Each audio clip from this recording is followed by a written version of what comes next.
Story میں discuss کرنا چاہتا ہوں اپنے مہمانوں سے, کیونکہ آج international day for elimination of violence against women ہے, عورتوں کے خلاف تشدد ختم کرنے کا عالمی دن ہے. سبین صاحب, I would like to come to you.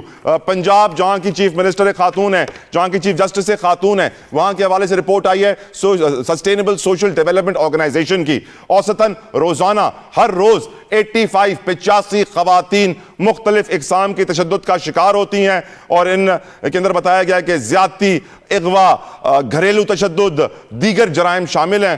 How do we protect our women? Sabeen صاحبہ, آپ کی خاتون ہے تو آپ شروع کریں. دیکھیں, ہمارے پاس تو اس میں جو ہے نا وفاقی محتسب کا آن ورک پلیس اور اس طریقے کے اور بہت سارے قانون بنے ہوئے, مگر ہمارا معاشرہ ایسا ہے, ہمارا ٹریڈیشن, ہمارا کلچر بعض چیزوں میں اس چیز کی اجازت نہیں دیتا کہ ہمارے ہاں جب خواتین پہ, چاہے وہ گھریلو تشدد ہو, چاہے وہ کسی جو ہے وہ آپ کی ورک پلیس پہ ہو, تو آپ کی فیملی اور آپ کے جو گھر والے ہیں وہی آپ کو جو ہے الاؤ نہیں کرتے کہ آپ اس کو رپورٹ کریں یا اس کے لیے آواز بلند کریں. اسپیشلی جو گھریلو تشدد ہے خواتین پہ, اور وہ بہت طریقے کی قسمیں, اور یہ صرف جو ہے وہ ناخواندگی کی وجہ سے یہ صرف ولیجز یا جو ہے وہ رورل ایریاز میں نہیں ہے, بلکہ شہری علاقوں میں, اربن ایریاز میں بھی بہت زیادہ ہے.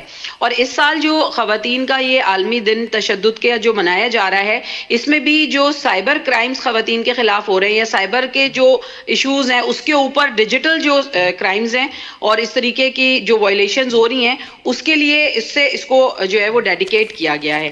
تو میرے خیال میں ضرورت اس امر کی ہے کہ ہماری جو خواتین ہیں وہ تھوڑا سا اپنی پرسنل ویلیوز کو سمجھیں, اور ہمارے پاس رولز موجود ہیں, اور جو ہماری فیملیز ہیں ان کو یہ سمجھنا چاہیے کہ اب زمانہ بدل گیا ہے.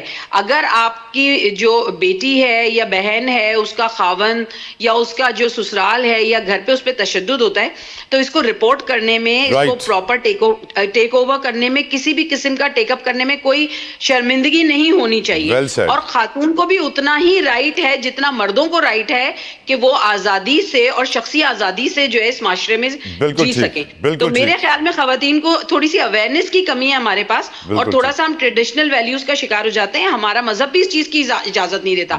اسلام نے تو سب سے پہلے خواتین کو شخصی آزادی دی تھی, ہر چیز میں ان کی رائے مانگی تھی. تو اس چیز کو ہمیں تھوڑا سا جو ہے نا وہ سمجھنا چاہیے. علی راشد, آئی ٹیک دس کویسچن ٹو یو, اور سندھ کا بھی کچھ ڈیٹا آپ کے سامنے شیئر کروں. صرف پنجاب میں ہمارے پاس برا ڈیٹا نہیں ہے, سندھ کے اندر بتایا گیا ہے پچھلے 4 برسوں میں کاروکاری کے الزام میں 466 خواتین کو قتل کیا گیا ہے. How do we protect our women? Ali Rashid. دیکھیں, پہلی چیز تو بالکل اس میں کوئی دو رائے نہیں ہے کہ ان کا تحفظ ہمیں دینا ہے, ان کو اپنی عورتوں کو, بہنوں کو, ماؤں کو, سب کو, اور بالکل اویئرنیس کی یہاں ضرورت ہے. They should know their rights. Cultural norm بن جاتا ہے.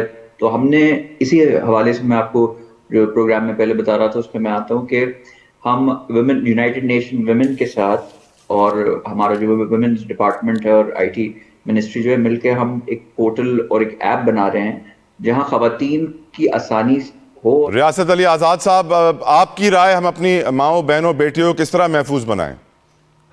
دیکھیں طلع, بات یہ ہے کہ یہ درست ہے کہ اویئرنیس کی ضرورت ہے, لیکن ہمارے مشرقی روایات کو سامنے رکھتے ہوئے بہت سارے پرابلمز ہوتے ہیں. دیکھیں, کسی جگہ پہ بھی ایسا کوئی اسپیشلی جس ہماری بہن کی بیٹی کی شادی ہو جاتی ہے تو وہ اگلے گھر جاتی ہے نا, تو اگر وہاں پہ کچھ ہوتا ہے تو وہ بیچاری بہت مجبور ہوتی. ہمارے ہاں سب سے بڑا مسئلہ جو ہے وہ فائنینشیل میٹر ہے, چونکہ فائنانس جو ہے نا وہ بہت میٹر کرتی ہے. ایک بچی جس کی شادی ہو کے چلی گئی, وہاں پہ اس کو والدین اس کو یہ نصیحت کرتے ہیں, ہمارے ہاں ایک کلچر ہے کہ بیٹا آپ کی اب نا یہاں پہ لاش ہی آ سکتی, یعنی دوسرے لفظوں میں وہ یہ کہتے ہیں کہ آپ نے ایٹ اینی کاسٹ وہاں پہ رہنا, حالات جیسے بھی ہیں.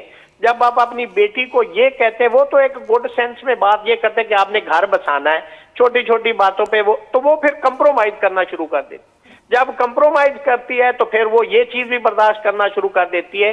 یہ گھر سے ٹریننگ ان بچیوں کی ایسی ہونی چاہیے کہ جیسے کہ لوگ ابیوز کرتے ہیں, تو ایک مہم چلی تھی لوگوں کے اندر شعور پھیلانے کے لیے کہ مطلب ٹچ کو بتائیں کہ اگر کوئی بندہ آپ کو ٹچ کرتا ہے, good touch, bed touch, good touch and bad touch. اور پھر ایک بڑی امپورٹنٹ چیز ہے کہ اگر کسی پہ تشدد ہوتا ہے تو جب وہ کسی جگہ پہ کمپلینٹ کروائے تو وہ اپنے آپ کو پروٹیکٹیو